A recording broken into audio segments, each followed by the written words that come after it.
Today, I'd like to talk to you about the importance of being an organ donor. By the end of this speech, I hope that everyone that hears this speech decides to go out and become an organ donor. Each organ and tissue donor saves anywhere or improves anywhere from about 50 people's lives. What I always like to think of is giving the gift of life.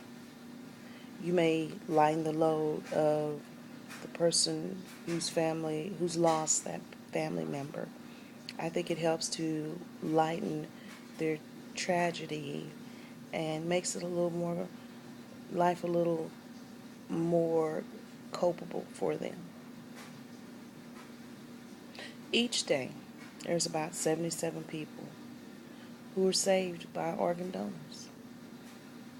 But to say that, there's about 50 more that die because of the shortage of organs. It's just not that many people that are willing to donate their organs anymore.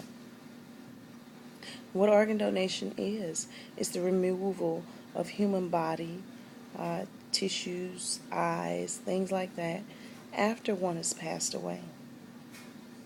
You can also be a living donor, which means if someone needs a kidney and you're the same type, you could donate half of your kidney or one of your kidneys to assist the person who needs the organ. Organ donors come in all sizes, all colors, all shapes, all ages. There's no discrimination against the organs because in all actuality, when you cut yourself, we all bleed red. We all bleed the same color. Basically, the organ donation is based on the person's medical history, their social history, and just to see if the organs are even just suitable for transplantation. Let's begin with some information about the two types of organ donation concepts. The two types are opt-in and opt-out. Basically, it's a voluntary system. Opt-in is basically anyone who has not given consent is not a donor. And the opt-out, anyone who has not refused is a donor. In some systems, family members may be required to give consent or refusal. Or they can veto a potential recovery even if the donor has consented. Your family can say, no, I don't want the organs taken, and they can veto it.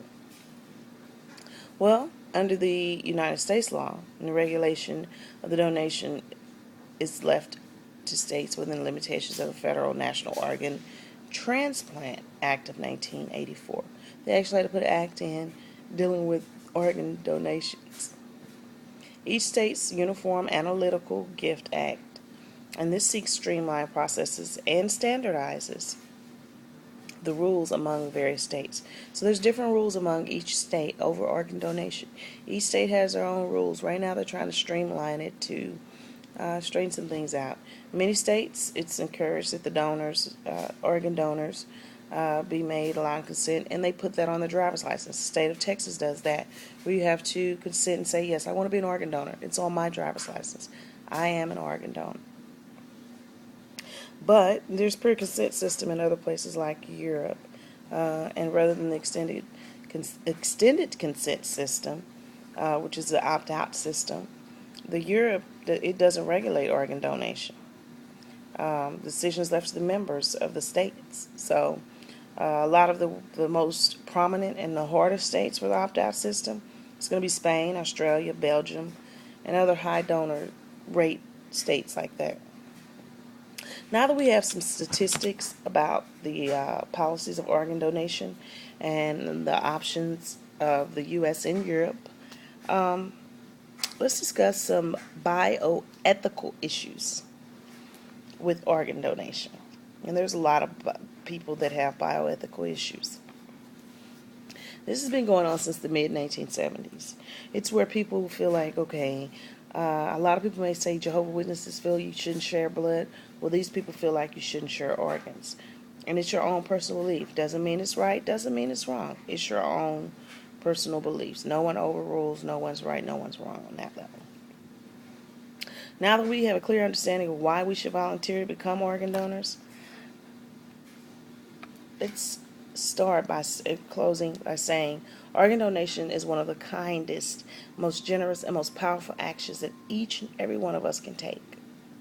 I'm an organ donor, not because I have to, but because when my life is over, I still have the option of living on through saving others. I have explained the bioethical issues some feel about organ donation, the options that are used in the United States and Europe, and I hope the information I provided you today will assist you in making a positive decision to save someone's life. Thank you very much.